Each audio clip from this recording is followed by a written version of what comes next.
Is your company the reason my gran can't go home? The little girl asked the hospital CEO in the discharge waiting room, her voice so quiet he almost missed it over the sound of the fluorescent lights. The clock above the nurse's station read 4:47 in the afternoon. Outside, Toronto was doing that thing it does in late February. Not quite snow, not quite rain, just a gray, relentless wet that finds every gap in your coat. Vincent Marsh had been standing in the hallway of St. Dunstan's Community Hospital for 11 minutes, not because he needed to be there, because his driver was stuck on the Gardiner, and Vincent didn't particularly want to stand on the sidewalk getting soaked while he waited. He was 51 pages into the strategic realignment document on his phone when the child spoke. She was maybe 7, dark braids with small yellow elastics at the ends. A backpack shaped like a ladybug, slightly too big for her frame, the kind that makes small children look like they're being carried by their luggage rather than the other way around. She was standing beside a wooden chair, and in that chair sat a woman in her mid-70s, paper-thin wrists resting on her knees, still wearing a hospital gown beneath an unbuttoned cardigan. The woman's eyes were half closed. She was exhausted in a way that went well past tired. The little girl wasn't looking at Vincent with accusation. She was looking at him with the particular directness of children who haven't yet learned that some questions you're supposed to keep inside. His lanyard. That was it. Vincent Marsh, President and CEO, MapleCare Health Solutions. He'd forgotten he was still wearing it. He crouched down to her level. His knees complained. He ignored them. "What makes you ask that?" he said. The little girl pointed at the woman in the chair. "That's my gran. She's supposed to go home today. But the lady at the desk said there's a problem with her file. Gran's been here 4 days already and she only came in for her heart thing. And now they say she has to stay in the discharge bay until someone sorts it out. But Gran's cold and she doesn't have her cardigan from home and she's trying not to cry so I won't be scared." Vincent looked at the woman. The woman was, very carefully, not looking at him. He straightened up and walked to the nurse's station. "The woman in Bay 4, he said quietly to the coordinator. "What's the hold?" The coordinator looked at his badge. Her expression shifted in that particular way. People's expressions shifted when they realized who he was. "Mr. Marsh, we've been trying to reach her care coordinator through the provincial portal. Her post-discharge home support approval is stuck in the queue. The system flagged her file for secondary review because she had a medication change during admission. Until the approval clears, we can't release her without documented home care confirmation. And the queue is," she paused. "The queue is currently 72 hours. Vincent stared at her. "She's been cleared medically?" "Since this morning, sir. She's sitting in a hospital gown in a discharge bay because of a queue." The coordinator's voice was even. "Yes, sir, it's a system issue. We've escalated." He walked back to the chairs. The little girl had pulled a sketchbook from her backpack and was drawing something. A house, it looked like, with a very large sun and a small tree. The woman in the chair had her eyes open now. She was watching him approach with an expression that had seen too much politeness from people in expensive suits to hold much hope. Her name, he would learn later, was Dorothy Renault. She was 74. She had lived alone in a rent-geared-to-income apartment in Scarborough since her husband had died 9 years ago. She had a mild arrhythmia, controlled. She had come in 4 days ago after a brief episode of dizziness, which turned out to be a medication interaction. Fixed. Done. She was ready to go home. Except home required a home care aide to check in for the first 72 hours post-discharge, and that required provincial approval, and that approval was sitting in a digital queue behind 11,000 other files. Her granddaughter's name was Maya. She had taken the TTC by herself to visit after school because, as she would tell Vincent in a very matter-of-fact voice, Gran doesn't like to be alone when it gets dark. Vincent sat down in the empty chair beside Dorothy, not across from her, beside her. "I'm Vincent Marsh," he said. "I run the company that manages this hospital's administrative operations." Dorothy looked at him steadily. "I know who you are. Your picture was in the Toronto Star last month." "Not a flattering article," he said. "No," Dorothy agreed. "It wasn't. The Star piece had been about MapleCare's contract renewals, about the new processing system the province had approved, and that MapleCare had implemented across 14 hospitals. The system that was supposed to reduce discharge delays by 40%. The system that had, by most accounts, made everything slower while successfully reducing the number of human beings needed to manage the process. Fewer staff. Better margins. The board had been delighted. "May I look at your discharge paperwork?" Vincent asked. Dorothy handed him the folder on her lap without a word. He opened it. He read through it. He pulled out his phone. "Don't," Dorothy said. He looked up. "Don't make a call that fixes my file and leaves everyone else in the queue." Her voice was quiet, but its edges were precise. "I've been sitting here for 6 hours. Do you know how many people I've watched leave that bay crying today? A man this morning, after his knee surgery. He'd arranged for his son to take the day off work to drive him home, but the approval wasn't through. His son had to go back. He sat there alone for 4 more hours. She looked at Vincent directly. "One phone call for me means nothing. It means less than nothing." Vincent closed the folder. Maya looked up from her sketchbook. She had added a figure to the house now, a small figure with a walking frame. "That's Gran," Maya said, noticing his gaze. "She's going home." Vincent said nothing for a long moment. "How long have you been coming here after school?" he asked Maya. "Every day she's been here." Maya said it the way children state facts, without drama, without expecting praise. "Mum works till 7. I know the bus route." He looked at Dorothy. Dorothy was watching him with those careful, weathered eyes.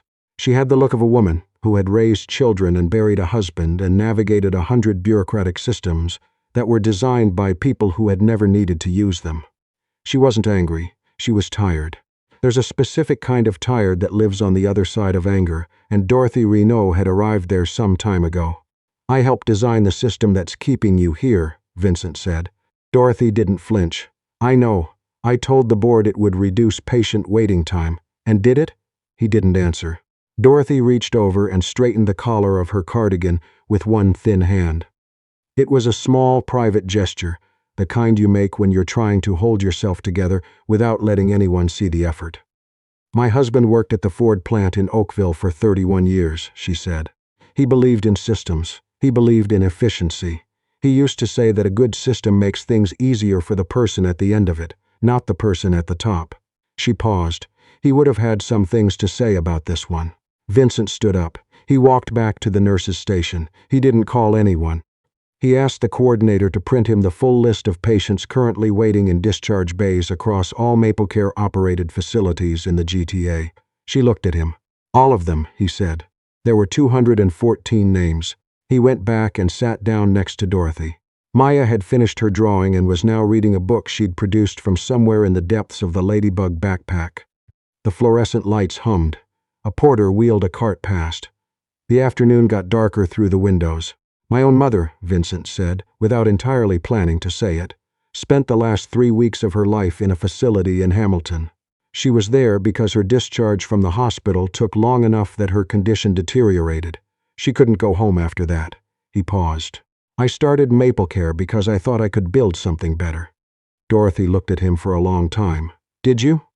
He didn't answer, because the honest answer was, he didn't know anymore. What he had built was a company with 1,100 employees, and contracts with the province worth $340 million, and a board that received quarterly reports on processing efficiency and cost per discharge and patient throughput, and not a single dashboard metric that measured how many 74-year-old women spent their afternoons sitting in hospital gowns in a corridor because a software queue couldn't be expedited by a human being. Maya looked up from her book. She studied Vincent's face with that uncanny seriousness that certain children have, the ones who have spent a lot of time in adult spaces and learned to read adult silences. "Do you have a gran?" she asked. "I did," he said. "Not anymore." Maya considered this. "Did she have to wait in places like this?" "I don't know," he said. "I wasn't paying attention," he said it simply. Not self-pity, not performance, just the flat, uncomfortable fact of it. Maya went back to her book. At 6:15, a nurse came and told Dorothy that a human reviewer had manually cleared her file, and her home care approval had been granted. Dorothy dressed in the small changing area with the curtain pulled. When she came out, she was wearing her own clothes, a dark blue blouse, gray trousers, low shoes, and she looked more like herself, whoever herself had been before 4 days in a hospital gown. She stopped in front of Vincent on her way to the exit. "Thank you," she said, "for sitting, not for fixing, for sitting." "I'll walk you out," he said. "The path gets slippery near the main entrance." He walked one step behind and to the side. He didn't take her arm. He stayed close enough to matter, far enough away to let her move at her own pace. Maya walked beside her gran, one hand looped around Dorothy's arm, chattering about something that had happened at school. A hamster, a spilled paint pot, a teacher named Mr. Something who had terrible taste in music. Dorothy listened with a small, exhausted smile. At the door, the evening air was sharp. A city bus was just pulling up to the stop across the street. "We take the 54, Dorothy said. "We're fine from here." "I know," Vincent said. She looked at him. "Don't just fix mine." "I know," he said again. He watched them cross the street, Maya clutching her grand's arm, the ladybug backpack bouncing as she talked. The bus doors opened. They got on. The doors closed. Vincent stood in the cold in front of the hospital for a very long time. He went back inside. He spent the next 3 hours at a corner table in the hospital cafeteria with the list of 214 names and his phone and a cold cup of coffee. He called his director of operations. He called the provincial intake coordinator he had last spoken to at a conference in Ottawa in October. He did not fix Dorothy's file. That was already done. He asked about the architecture of the queue itself. He asked why the secondary review flag was automatic and not supervised.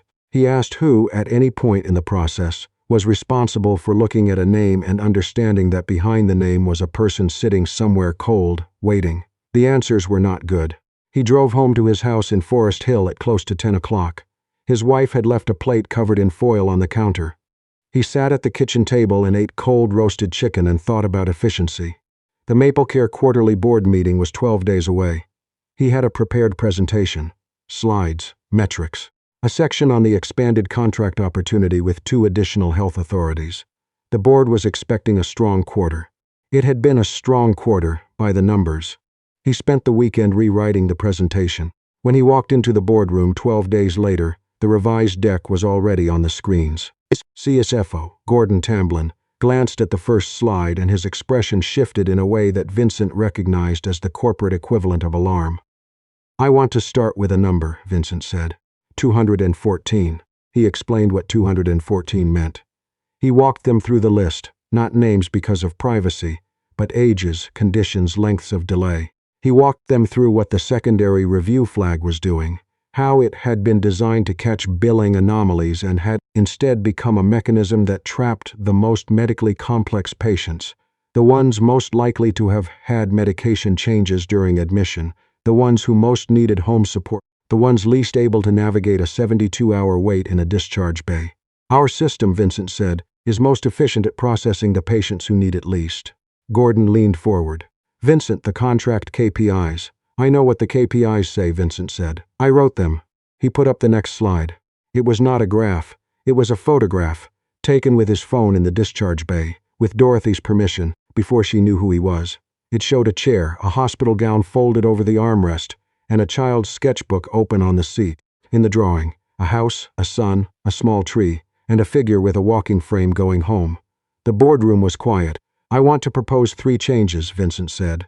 "First, we add a human review trigger at the 48-hour mark for any patient file in secondary queue. A person looks at the file. A person makes a call, not software. Second, we redesign the home care intake form in collaboration with the patient advocacy groups we have been declining to consult for 2 years. Third, we publish a quarterly discharge delay report, not internally, publicly." Gordon sat back. "The third one exposes us to significant reputational and contractual risk." "I know," Vincent said. "The province could use it as grounds to renegotiate our contract terms." "They should," Vincent said. A long silence. The board chair, a woman named Harriet Stong, who had been on the MapleCare board since the beginning and who had, in Vincent's experience, an unerring instinct for the moment a ship's direction needed to change, looked at him carefully. "Is there something that happened, Vincent?" she said. "Yes," he said. "I paid attention." The vote on the proposed changes was not unanimous.